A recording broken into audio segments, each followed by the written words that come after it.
All right, the next thing we want to talk about is different types of heat change, endothermic and exothermic processes. You've probably heard similar things in biology. We're going to take this just a little bit of a different angle, maybe a little deeper than what you've heard before. If it's an endothermic process, that means that heat is absorbed by the system. It's absorbed, taken in by the system. Exothermic means that heat is released by the system. So we need to think about what this means. In a chemical equation, heat would be written, if it's absorbed, it would be written on the reactant side. And if it was an exothermic reaction where heat is being released, it would be written on the product side. In other words, it's being produced. Endothermic, we're using the heat, absorbing it. Exothermic, we're releasing the heat or giving it off, producing it.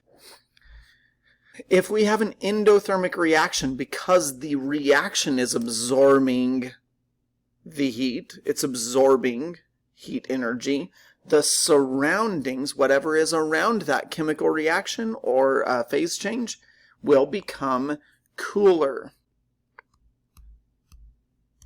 Temperature of the surroundings will decrease. If it's an exothermic reaction, just the opposite will happen. When heat is released by the system, the surroundings will become warmer. Or hotter in some cases. Sometimes they're they produce a lot of energy very rapidly and it's very hot. Okay, so we've got some different examples, and I want you to think about phase changes and chemical reactions because both of those need to be evaluated. Some examples of endothermic reactions. A chemical cool pack.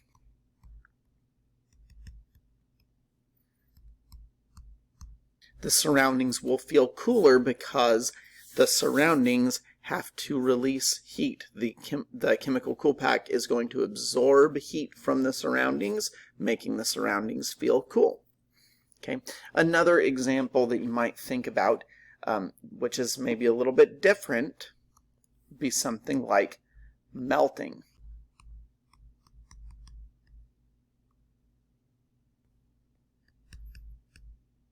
Remember, the ice is the system. The surroundings are whatever's touching it. So if you are melting an ice cube in your hand, and you have an ice cube in your hand feels very cold, and yet the ice cube is melting. It's absorbing energy from your hand, which is why the surroundings feel cool.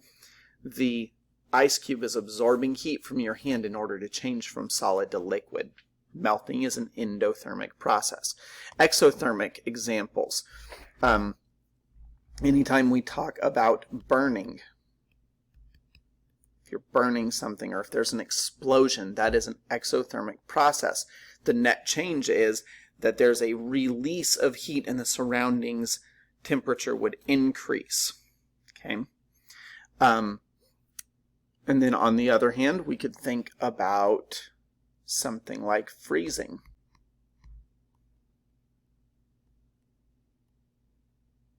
Feels a little bit backwards maybe, but freezing is exothermic. If you think about it, in order for the system, which is water, to release its heat and become a solid, to cool down, to release heat so it can cool down and become a solid, it has to be in a very, very cold place. So when you freeze something, the heat flows from the liquid to the surroundings. So let's look through these practice problems. Pause the video, please, and then I'm going to go through the answers. All right, to start with, we want to classify the following changes as either endothermic or exothermic, exothermic or endothermic.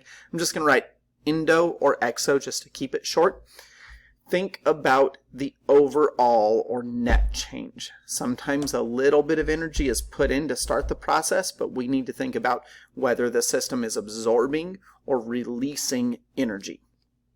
A nuclear reaction, so like nuclear fission, happening at a nuclear reactor. Well, the only reason that would happen is if it's producing energy.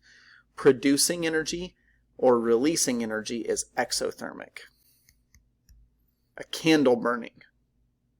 Well, you had to light it to get it started, but after you lit it, it's giving off light and heat. It gives off more energy than is put into it, so it is exothermic. Sweat evaporating from your skin. Well, the sweat is evaporating. It's changing its phase. It's absorbing heat so that it can evaporate and change to the vapor state. So that would actually be an endothermic process. Melting ice cubes. Melting, remember, once again, that's an endothermic process. It has to absorb heat from the surroundings in order to change that phase. Breaking a chemical bond. This is interesting. It takes energy to break bonds. Chemical bonds are actually very hard to break. They're much easier to form. So when you break a chemical bond, that requires energy. That is an endothermic process. That one might be something you want to memorize. And the same thing, forming a chemical bond is the opposite. It is exothermic. Energy is released when a chemical bond is formed. And then finally, baking bread. Well, it's got to absorb energy from the oven in order to be baked. So that would be an endothermic process.